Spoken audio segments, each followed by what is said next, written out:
vous allez écouter le discours du père de la mariée. Qui est sorti d'une seule traite, sans correction, d'Élisabeth. Nous sommes ce soir les parents d'une princesse comblée. Nous sommes des parents comblés.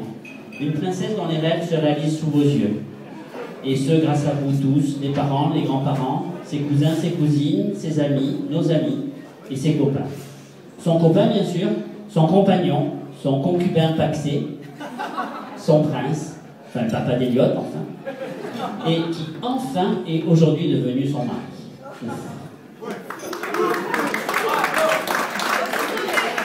Votre mariage, Célia et Steven, c'est une bulle de bonheur que vous nous offrez.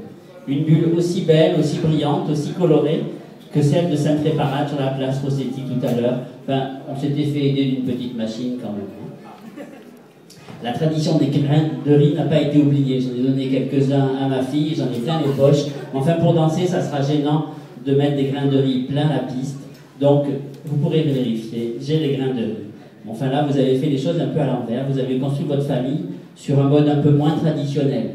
Le Pax pour les impôts, Eliott pour le bonheur, et le mariage pour faire la fête. Et c'est en fait du béton dans une bulle de savon. Et cette image, c'est tout Célia. C'est une princesse aux yeux bleus, aux boucles blondes, mais rien d'une blonde. Célia, tout est carré, réfléchi, sincère. Et Flore est ici pour témoigner des années d'adolescence, du collège au lycée, toujours fidèle, côte à côte. La fidélité, tu vas en profiter, Steven, parce que je pense que c'est un trait marquant de son caractère. Fidélité à ses idées, à sa famille, à ses amis surtout. Vous êtes tous là, ses copains, de Célia et de Steven, toujours très proches, et c'est pour vous qu'elle est restée à Nice. Elle ne voulait pas vous quitter. Elle a refusé Paris, les 15-20, Rothschild, elle a préféré l'ophtalmo de Saint-Roch et son groupe d'amis. Steven faisait partie du groupe d'amis et ils se sont choisis. Fidèle aux traditions, Célia est médecin, 8e du nom masqué. Elle a choisi une spécialité qu'elle espère compatible avec une vie de famille équilibrée. Enfin, vous m'avez vu avec Eliott au bras, si c'est ça l'équilibre. Pendant 6 mois, à Lanval, j'ai eu le bonheur de faire du compagnonnage avec ma fille et opérer avec son enfant ensemble, c'est très fort. Certains auxquels je pense, très proches de moi, me comprennent. J'avais déjà ressenti cette impression pendant la prépa d'Olivier, en discutant philosophie ou économie, mais enfin, j'étais vraiment pas de son niveau. Fidélité à sa famille. Les grands-mères lui ont transmis un goût boulimique de la lecture. Et pas de risque de laisser Steven mourir de faim, vous l'avez vu, hein.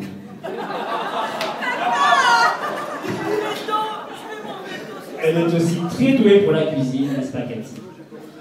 Fidélité, enfin, à certains traits du caractère familial. Célia a hérité d'une modestie qui rend fragile. Souvent première, quand Flore ou Ludo lui laissaient la place. Mention très bien au bac, la seule de la famille à ce jour, il faut quand même le remarquer. Mais rarement sûre d'elle, pouvant craquer brutalement si elle se sent attaquée.